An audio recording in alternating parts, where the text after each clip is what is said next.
Hi everyone, this is Dr. James DiNicolantonio, author of The Mineral Fix, and today I'm going to be telling you my 3 tricks that I use to neutralize the acid from my animal-based diet. Now, you may be wondering what exactly is an acid load from animal foods. So essentially, animal foods are high in sulfur-containing amino acids called cysteine and methionine, and also a little bit of taurine. Those amino acids are highly acidic, meaning they convert into sulfuric acid in the body and they contribute to the hydrogen ions that are literally making up the acid in our body. Fruits and vegetables, on the other hand, are bringing what is called alkalinity to the body.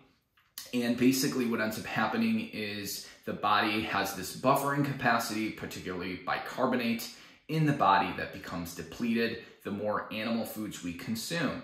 But animal foods are super nutrient dense, and I follow a more animal-based diet, at least from a caloric standpoint. So I have 3 tricks that I use to help neutralize the acid load from the animal foods that I consume.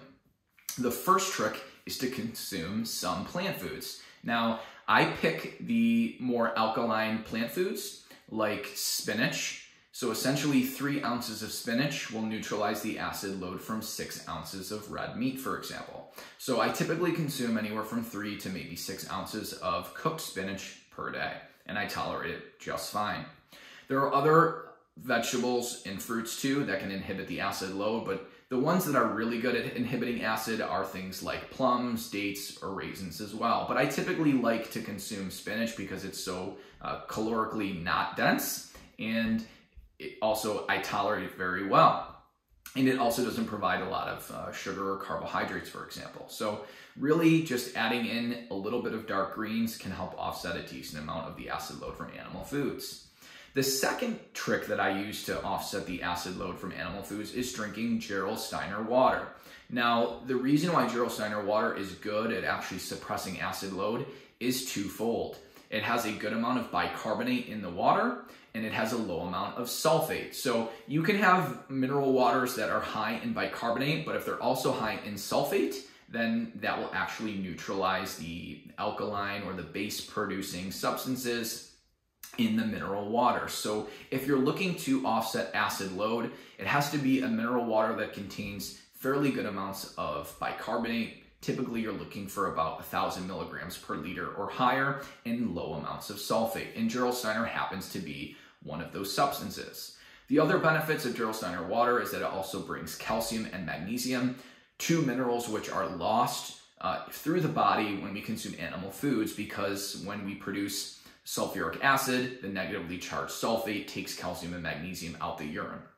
So there's a dual benefit of consuming mineral waters that are high in bicarbonate, but also high in calcium and magnesium.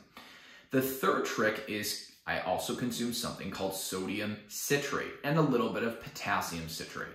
So the reason why I don't consume sodium and potassium bicarbonate is you typically have to consume a fairly high amount of bicarbonate to suppress acid load if you're using tablets, for example, rather than mineral waters. So mineral water slowly boosts your bicarbonate pool over weeks. So you can consume low doses of bicarbonate slowly throughout the day, and you sort of fill up your bicarbonate tank again. And you're not suppressing the stomach acid because it's a slow, low infusion throughout the day. Whereas when you start dumping a lot of sodium and potassium bicarbonate all at once, you can suppress stomach acid, and you need stomach acid to digest food and to absorb nutrients. So that's why I don't use sodium and potassium bicarbonate, because I don't want to suppress stomach acid. However, I like sodium citrate particularly because the citrate is what ends up turning into bicarbonate, and citrate can also bind 3 hydrogen ions in the body. So it's a very alkaline substance. Now, 5 grams of sodium citrate is something I typically take after meals, and that will help suppress about 60 milliequivalents of acid from the total dietary acid load. Now, typically, if someone is on an animal-based diet, they're probably producing about 150 milliequivalents of acid if you're consuming about 2 pounds of meat per day.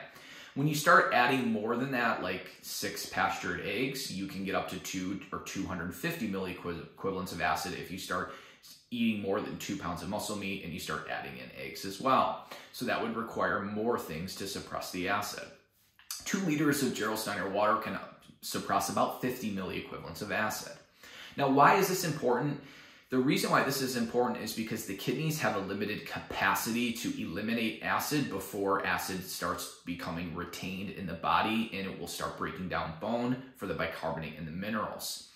Now, on average, for an average adult weighing 70 kilograms, if you start producing and excreting more than 40 to 70 milliequivalents of acid, then you start retaining acid. And that can start actually having negative consequences on the skeletal muscle, the connective tissue, joints, and the bone, because that gets stripped for bicarbonate and also for nitrogen to eliminate the hydrogen ions as ammonium.